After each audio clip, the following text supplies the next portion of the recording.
Hey guys, तो क्या आप एक इंजीनियर है या फिर इंजीनियरिंग करने वाले या फिर इंजीनियरिंग कर चुके, तो ये वीडियो आपके लिए।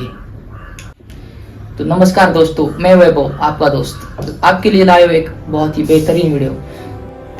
तो आज का ये वीडियो आपके करियर पॉइंट ऑफ व्यू से बहुत ही इंपॉर्टेंट होने वाला है, क्योंकि आज मैं डिस्कस करने वाला हूँ आपके साथ आईटी रिसेशन और हार्डवेयर बूमिंग, तो कौन सा है बेस्ट। पूरी जानने के लिए वीडियो देखते रहिए। हम रोज नई न्यूज सुनते हैं कि अमेजॉन ने ले ऑफ कर दिया, एम्प्लॉयज को निकाल दिया, एम्प्लॉयज को बल्क से निकाला जा रहा है। तो ऐसा क्यों हो रहा है, क्या है इसके पीछे का रीजन, तो वही जानने के लिए मैं आज आपके साथ डिस्कस कर रहा हूँ। तो गाइस, स्पेशली वीडियो उनके लिए जिन्होंने एडमिशन नहीं लिया है और जो एडमिशन लेना चाहते हैं, उनको समझ में नहीं आ रहा है कि आईटी ब्रांच लूँ या फिर हार्डवेयर में जाऊँ, क्या करूँ, उनको समझ में नहीं आ रहा है। तो ये वीडियो बेसिकली उनके लिए बहुत ही हेल्पफुल होने वाली है। दोस्तों, कंपनीज में एम्प्लॉय निकालने का सबसे बड़ा कारण है एआई और ऑटोमेशन।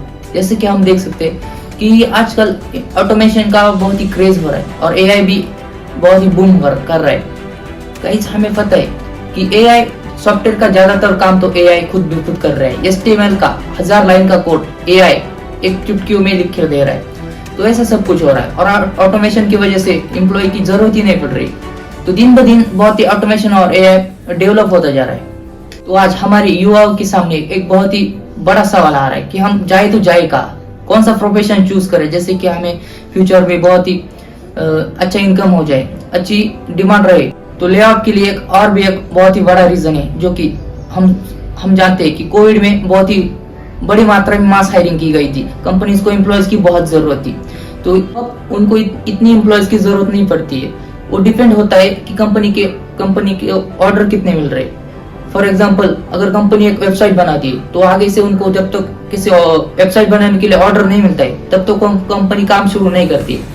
इसलिए यही रीजन है कि एम्प्लॉयज खाली बैठे रहते हैं, इसलिए उनको ले ऑफ करना पड़ता है, क्योंकि कंपनी किसी को बेवजह तो वो सैलरी नहीं दे सकती।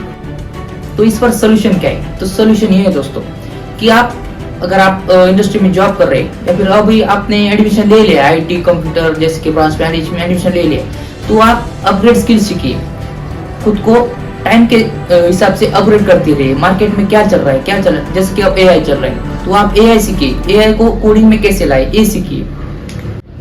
क्योंकि दोस्तों, कॉर्पोरेट लाइफ एक ऐसी जर्नी है जिसमें आपको हमेशा स्ट्रगल करते रहना पड़ेगा।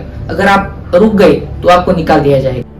और हाँ दोस्तों, मैंने अपनी छोटी सी रिसर्च में ये देखा है कि फुल स्टैक जावा डेवलपर से ज्यादा तो पाइथन फुल स्टैक डेवलपर की डिमांड ज्यादा होने वाली है। दोस्तों, अब बात करते हैं हार्डवेयर जॉब्स की।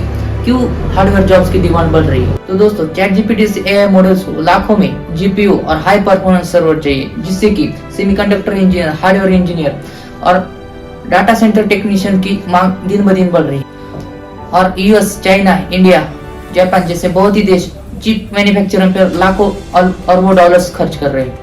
और इंडिया में नेक्स्ट 5 ईयर में लगभग 2 सेमीकंडक्टर प्लांट लगने वाले, यानी कि मदरबोर्ड, सर्किट बोर्ड, यानी कि एम्बेडेड बोर्ड बनाने के लिए भी एम्बेडेड इंजीनियर की जरूरत पड़ती है। तो अब बात करते हैं ऑटोमेशन की।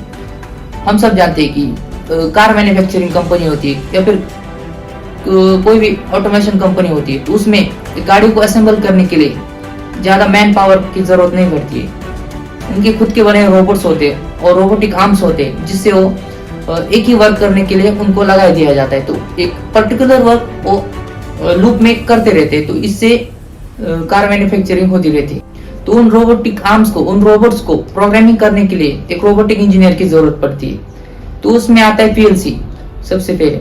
तो PLC क्या करता है, एक हार्डवेयर को एक सॉफ्टवेयर से जोड़ता है और उसको कमांड देता है।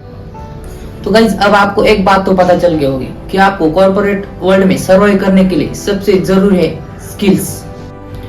दोस्तों, अब बात करते हैं इंजीनियरिंग की। बहुत से ऐसे बच्चे होते हैं जिनको इंजीनियर में एडमिशन लेना है या फिर ले चुके, तो उस टॉपिक को बात करते हैं। तो क्या होता है, तो बच्चे इंजीनियरिंग लेने जाते तो उनको पता नहीं होता कि कौन सी ब्रांच में एडमिशन लेना चाहिए, कौन सा कॉलेज बेस्ड है, कौन सी ब्रांच बेस्ड है। तो गाइज, ये डिपेंड करते हैं हमारी परसेंटाइल पे कि हमें कितने परसेंटाइल है। तो हमें अच्छे परसेंटाइल है तो हमें अच्छा कॉलेज मिल सकता है, लेकिन कुछ बच्चों को परसेंटाइल कम आते तो उनको पता नहीं होता कि कौन सी ब्रांच में एडमिशन ले और कौन सा कॉलेज उनको मिलेगा।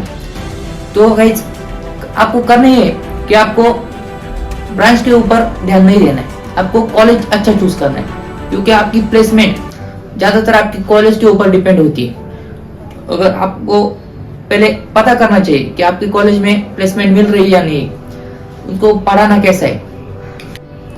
लास्ट में दोस्तों, ये मैटर नहीं करता है कि आपकी ब्रांच कौन सी, आपकी ब्रांच चाहे कौन सी भी हो, अगर आप उसमें बेस्ट देते हो, अपना स्किल अपग्रेड करते हो, तो आपको जॉब जरूर मिलती है। दोस्तों, अगर आपको भी एक रोड मैप चाहिए कि फर्स्ट ईयर में क्या करें, सेकंड ईयर में क्या करें, थर्ड ईयर में क्या करें और लास्ट ईयर में क्या करें, तो आप मुझे कमेंट कर दीजिए। मैं आपके लिए फुल रोड मैप बना दूंगा, जिससे कि आपकी इंजीनियरिंग लाइफ में इंजीनियरिंग बहुत इजी हो जाएगी और आपको एक प्रॉपर गाइडेंस भी मिलेगा। तो गाइस, अब बात करते कौन से प्रोफेशन बेस्ट है, सॉफ्टवेयर या हार्डवेयर। तो मेरे हिसाब से जितनी मेरी रिसर्च है, तो उस हिसाब से मुझे यही लगता है कि हार्डवेयर इज द बेस्ट, क्योंकि आप देख सकते हैं हार्डवेयर में ज्यादा ग्रोथ भी नहीं होती और डाउनफॉल भी नहीं होता है। वो एक मॉडरेट लेवल पे हार्डवेयर चलता रहता है। जैसे कि आईटी में कभी कभी बहुत बूम आता है, तो कभी कभी बहुत रिसेशन हो जाता है, तो ऐसा हार्डवेयर में नहीं होता है। हार्डवेयर में एक स्टेबल जर्नी चलती रहती है और पैकेज भी ज्यादा नहीं होता, लेकिन मॉडरेट होता है। लेकिन आप इरिप्लेसेबल बन सकते हो हार्डवेयर में, जो कि आप सॉफ्टवेयर में नहीं बन सकते। तो मेरा तो यही मानना है कि जिन्होंने एडमिशन नहीं लिया है और जो एडमिशन लेना चाहते, तो ज्यादातर mechanical, electronics, electrical, robotic, instrumentation जैसे ब्रांच को आप प्रेफरेंस दें। तो गाइज, मैं भी एक इंजीनियर हूँ, अभी मैं फाइनल ईयर में हूँ, तो जितना हो सकता था मैंने आपके साथ शेयर किया है। अगर कुछ बचा होगा तो मैं उसके लिए एक नया वीडियो बना दूंगा। और आपको भी अगर किसी ब्रांच के बारे में या फिर कॉलेज के बारे में इंफॉर्मेशन चाहिए हो, तो आप मुझे कमेंट कर सकते हैं, मैं आपको डिटेल इंफॉर्मेशन उसके बारे में दे दूंगा। तो चलिए, मिलते हैं नेक्स्ट व्लॉग में, तब तक के लिए टाटा बाय बाय।